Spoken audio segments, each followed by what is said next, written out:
चलतु आज करवा कंचा आंबर खटा जोटा कि खावाई कि बहुत स्वादिष्ट लगी थाए। कंचा आंबर खटाटा ना 7-8 दिन पर्यंत फ्रिज रखी आम खाईपर जदि टे काठुआ ताकू आम करुचे अधिका पानी रखेनि आचार भाया टेक्सचर जदि तैयारी करुचे आउ ए जो खटाटा भात डाली हो अथवा पखाड़ भात सांगे खाया बढ़िया लगी था। एमती तो परोटा सांगे भी यार बढ़िया कॉम्बिनेशन। ताहले स्वादिष्ट आंबर खटा करने मुझे गोटे आंब नहीं जाइए। आंब को प्रथम धोईकी भल कि मुझे आंबर पछपट साइडटा को प्रथम आम काटि नवा। यही क्वालिटीर आंब जदि आपण व्यवहार करछंती ना ताहले खटाटा भल होइथे कारण आंबटार खटा अंश कम थाए ए आंबर सेतिपई कि चीनी अथवा गुड़ आपण पकेकी जो खटा करेंगे से कम मात्रा चीनी गुड़र पड़ो। जदि अधिका खटा वाला आंब नौकरी चीनी गुड़ अधिका यूज हम। टाकुआ है आंबटार कोईली बर्तमान अच्छी से आराम से मझिरू काटिगला काटिदे चोपा सह आपको खंड खंड कर काटिदेवा स्क्वायर साइज रे मीडियम साइज रे काटिबा। जदि टाकुआ वाला आंब होइतिबो ताले साइड रू आपण से हिसाब रे काटिबे कारण टाकुआटा को भी बाहर करिया को पड़िबो।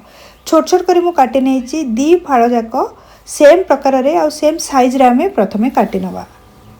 एटी मु गोटे पैन को गरम करि नेछि। पैन रे गोटे चामच खंडे रिफाइन तेल नै जिबा।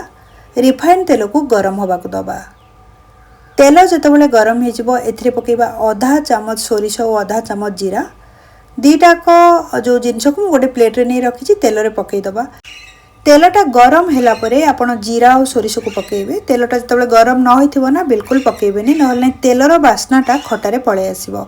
टिके समय छाड़ीदबा जीरा सोरिष फुटिया पई की। तापरे एथिरे पकेबा दीटा लंका। लंका को मु फाळ करिक रखिछि। लंका पकेबा तार स्वाद बहुत बढ़िया आसीबो खटार। टिके राग राग ही लगे आपड़ चाहिए नाली लंका भी ये पकई पारे। ता सागर नहीं भृसंग पत्र 8-10टा दीटाक जिनस को ना तेल रे हल्का करके भाजीदबा। फ्लेम को ए समय रे स्लो रखिए ना जीरा सोरिष भी पोड़ जाई पारे। तापरे आमे काटिकी रखिथिबा आंब को एथिरे मिसेईदबा। देखिया पई तो गोटे आंब किंतु कला परे ना एटारे पानी मिसिकी गुड़ मिसिकी और क्वांटिटीटा अधिका हो जाए से जेतिकी दरकार आपण प्रथम करेंगे अधिका जमार करेंगे। जदि भी टी अधिका होती 5-6 दिन पर्यंत फ्रिज रखी आपको खाईपारे। सुखिला मसला मुझे पकई नहीं हलदी 1/4 टीस्पून नहीं ता संगरे लाल जो मिर्ची पाउडर अथवा काश्मीरी रेड चिली पाउडर पकई नवा आधा चामच खंडे। लुण पकईबा टिके आधा चामच रु कम। एबे कौन करवा ना सबू जिनस को भल कि आम गोल दबा एपट सेपट करके जमी आंब गुड़ाक उपरे मसला और लुणर कोटिंग पड़े आसब।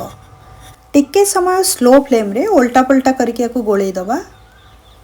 एक्चुअली आंब खटाटा करने को बहुत सहज ना। आपड़ केतबेले भी आपको बस 5 मिनिट भितर करेंगे जदि आंब को काटिकी प्रथम रखिंट। एबे कोटिंग हो गलानी आंब उपरे तो आपको घोड़े नवा स्लो करके फ्लेम को 2-3 मिनिट पर्यंत कुक होगा दबा। 3 मिनिट पाखापाखि हो सारा। बर्तमान आम चेक करवा।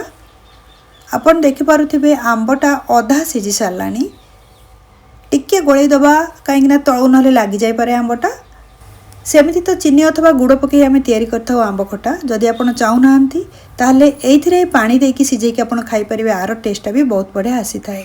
एबे कौन करवा एथिरे आधा ग्लास खंडे पानी दबा। प्रथम पानी देने आम पानी दबा और टिके समय छाड़ीदबा। जितेबाला पानीटा फुटिबा आरंभ हम एथिरे आम पकईबा गुड़।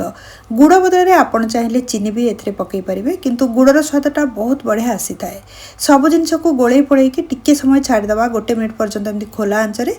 तापर एथिरे वर्तमान मु पकाउची गुड़ गोटे छोट ताटिया। गुड़ गुंड को व्यवहार करुच्ची। आपड़ जदि चाहूँगी खंड गुड़ को काटिकी भी एथिरे पकई पारे।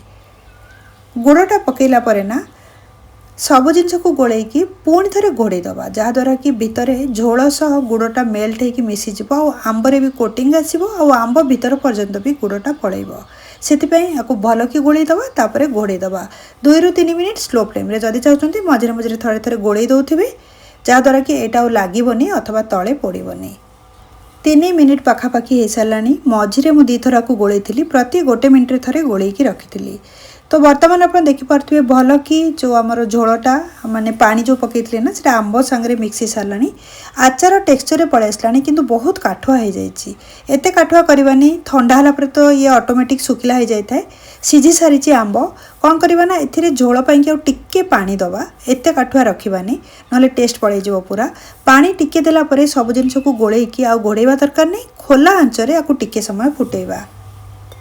आंबटा बर्तमान फुटवा स्टार्ट हो गलानी अधिका जमार फुटेवा दरकार नहीं। एथिरे भजा जीरा लंका गुंड पकईदेवा अधा चामच।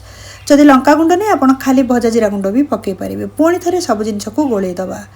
बर्तमान आमर आंब खटा तैयारी हो आपन देखिपे जीटा पतला दिशुची ना टिके ठंडा है काठुआ हो फ्रिज रखला आउर भी बढ़िया आचार टेक्सचर रे पड़े आसो से टिके पानी आदि देली ठंडा है सर्व करवा गोटे प्लेट रे नहीं जावा। बहुत बढ़िया होईची आउ टेस्टी भी खाइबा पाई की।